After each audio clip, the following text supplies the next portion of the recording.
Puma created Project 3 with one mission in mind: help runners break their own limits and reward them for it. A global program built to give sub-elite athletes the chance to train like pros, race in the Fast R Nitro Elite 3, and chase real performance-based prize money. At Runner Alerts, we followed 3 athletes: Ermin, Tesni and Oscar. From 12 weeks out all the way to race weekend in New York. 4 different journeys, 4 different motivations. One shared belief that with the right support and the right mindset, they could find another level and maybe even claim the cash prize at the finish. Where did the love for running come from exactly? So I actually only really started running in COVID. I was one of those kinds of runners, but being positively influenced by both of my brothers are quite keen runners, triathletes. So I kind of picked it up from that. I've done running before when I was a lot younger. I played netball, and that was kind of a way of me keeping fit and training for that, but sort of lent itself a little bit more into a solo sort of challenges and adventure and things like that in COVID. I kind of was inspired to run a marathon with some friends. That was Manchester, my first marathon back in, I think it was 2022.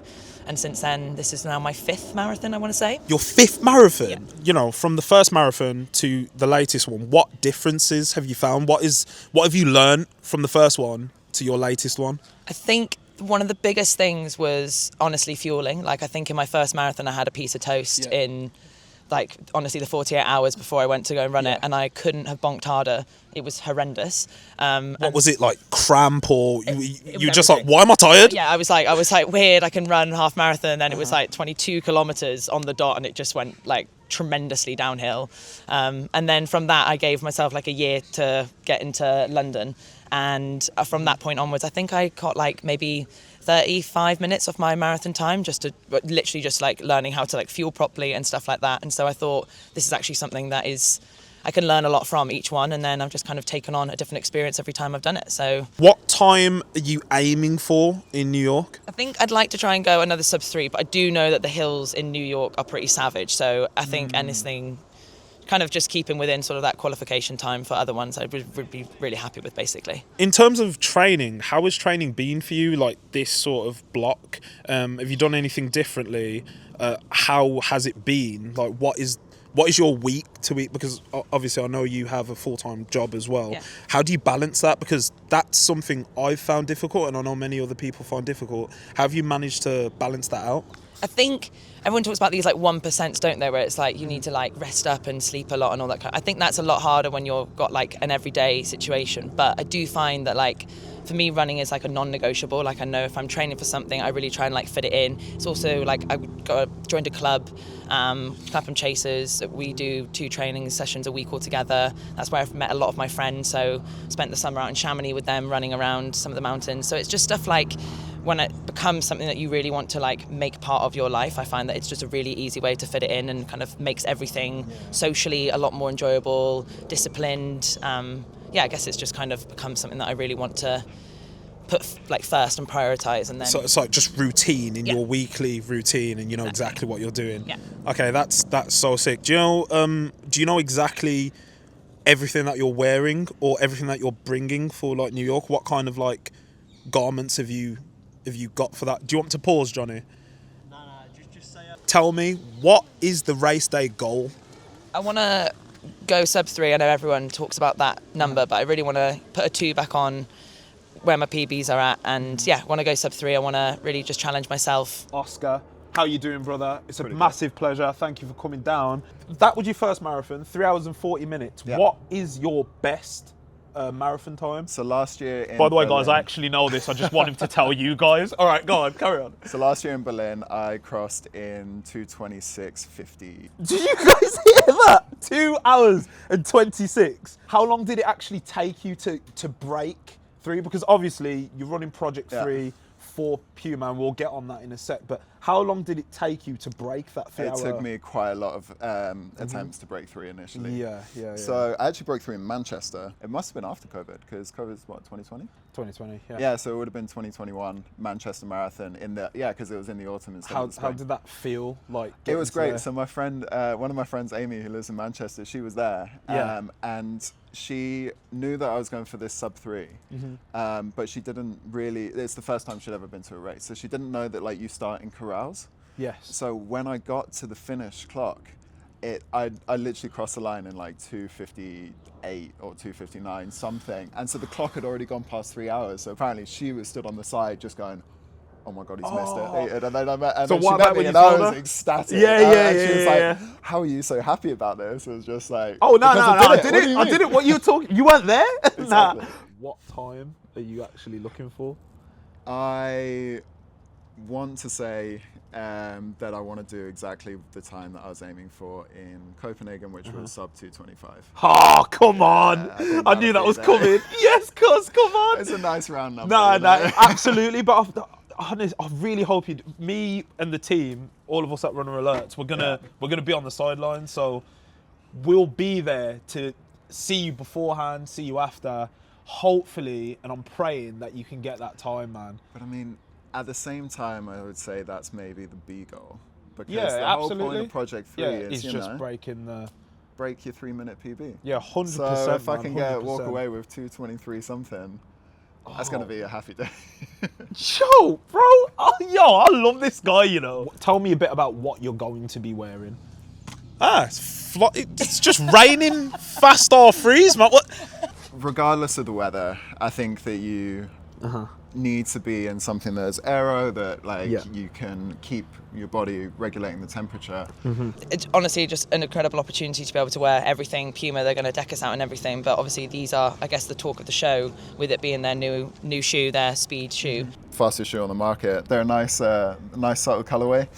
I don't know, I'm excited. They feel quite bouncy. I'm excited to put a few more miles in them and yeah, just make sure on the day that I know how to get the most out of them and out of myself.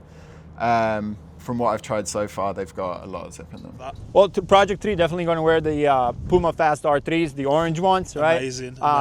Either half tights or shorts, I haven't decided. And then the Puma gear that everybody's seeing in Chicago that all the professional Puma runners are wearing. Okay, fun. I think it's the fastest shoe on the market, and looking forward to having a fresh pair on the race day. Right? Oh, okay. Something I've never really worn a shoe like it before, so yeah, hopefully it will just bring in some nice big numbers for me on race day. But yeah, this is kind of the shoe, and it's incredibly light. It's just a really, really cool colorway as well. So yeah, really excited to race in it. First question is, what made you get into running in general? Yeah, well, thank you all for being here. It's, Massive pleasure. I appreciate it. Well, first of all, I started running when I was young, and it was mainly back in Bosnia, and it's to escape war and genocide. So it was like a necessity. I used to always joke, like either I was fast or my neighbors are a bad shot. And so, and here we are, right? And then when I moved to the U.S., I started running again in like high school and middle school, and then went on to run in university at D1 level, and it became a job. As like many NCAA division athletes will say, like running in college becomes a job. So afterwards, I quit and joined the Army for 10 years and deployed all over the world.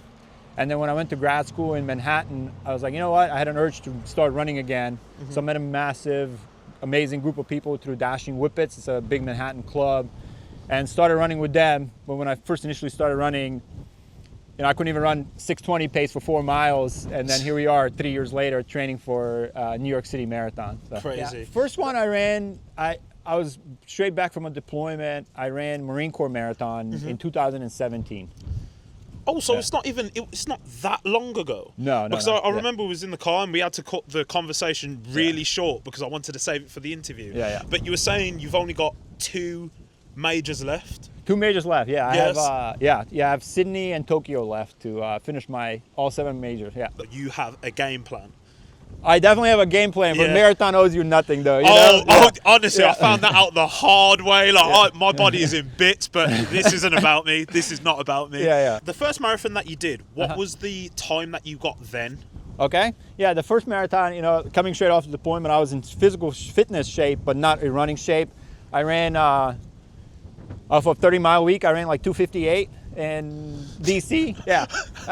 Every single marathon runner I speak to, they're like, "Oh, it wasn't that good, bro." I would retire. This is called Project 3, and it's all about beating your PB. So, what is your PB, and what are you aiming to get in New York? Yeah. So PB, I ran 2:32.32 in Berlin.